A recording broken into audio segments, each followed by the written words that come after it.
Good afternoon, everyone, and welcome to a special gallery talk. My name is Mary Helen Dellinger, and I'm the curator of the Manassas Museum. I'm coming to you today from our main exhibition gallery, and this short presentation is being done in honor of Juneteenth. For those of you that are not familiar with that term or with that date, Juneteenth is celebrated every year on this date to commemorate the end of slavery in America. The last place it was practiced was in Texas, and because that state was so remote from the rest of the United States, it took a while there for the slaves to be fully emancipated. And that happened on June 19, 1865. So the word Juneteenth is a portmanteau of June and 15th put together. So there's a little history on that. So I pulled 4 objects from our collection today to share with you. They're all related to blacksmithing, which was once a very common profession, but now less so.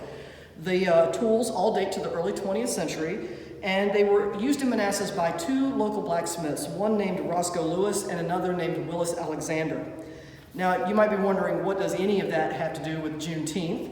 Well, the answer is that both Lewis and Alexander were graduates of the Manassas Industrial School and went on to become very successful local blacksmiths. And as you should know by now, the Manassas Industrial School was established by Jenny Dean, herself a former enslaved person from Prince William County.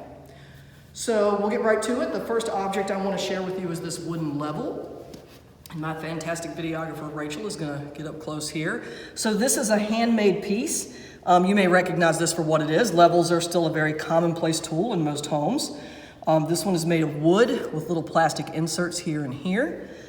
And it was owned by Roscoe Lewis. Now, interestingly, one of his apprentices was Willis Alexander.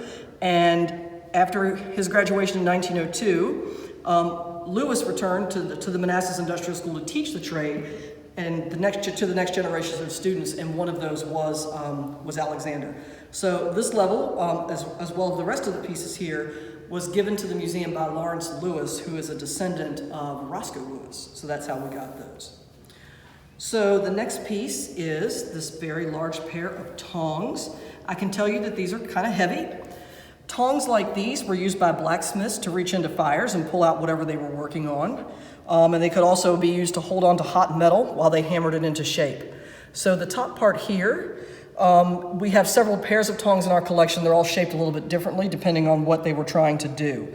And I've been told from people that still practice the blacksmithing trade that this is one of the most important tools a blacksmith could have had because he could not have done his job without it. And you can also see that these appear to also be handmade. So that's a neat piece. It might be hard to distinguish that between the background of the cloth here. All right, so the third piece is my favorite one that we've pulled out. This is called a traveler, and this was also used by Roscoe Lewis in his blacksmithing shop. You see this part turns. This is the wheel. So we still use these today in surveying. And we actually have one that we use here in our Parks, Culture, and Recreation staff, but it's made out of plastic. But this is a metal one. Blacksmiths use these to create the rims for wagon wheels. So wagon wheels, if you can envision that, they were wooden, but the part that touched the ground was actually metal because the wood would not have been able to actually move the wagon as well. So they had to be covered with a metal band, and that was maintained or created by a blacksmith. And so they used this traveler to figure out the circumference of the wheel that they were working on, because wagons all had different shaped wheels. A lot of things back then were made by hand and weren't standardized.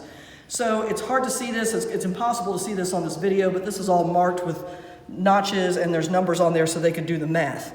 The traveler that we have at the museum gives you a digital readout, which is a good thing if I'm using it.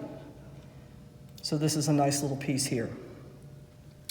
Now, the fourth and final piece that I want to share with you, these nails came out of the Alexander shop. They are handmade nails.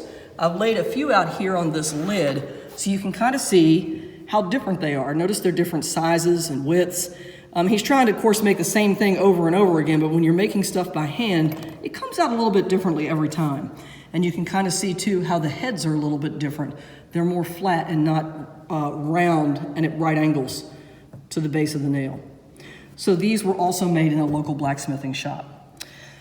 So that is all I have for you today in honor of Juneteenth. I hope you found these pieces interesting and that you enjoyed this presentation. I'm Mary Helen Dellinger, and I'll see you again on Wednesday for our regular Spotlight on History.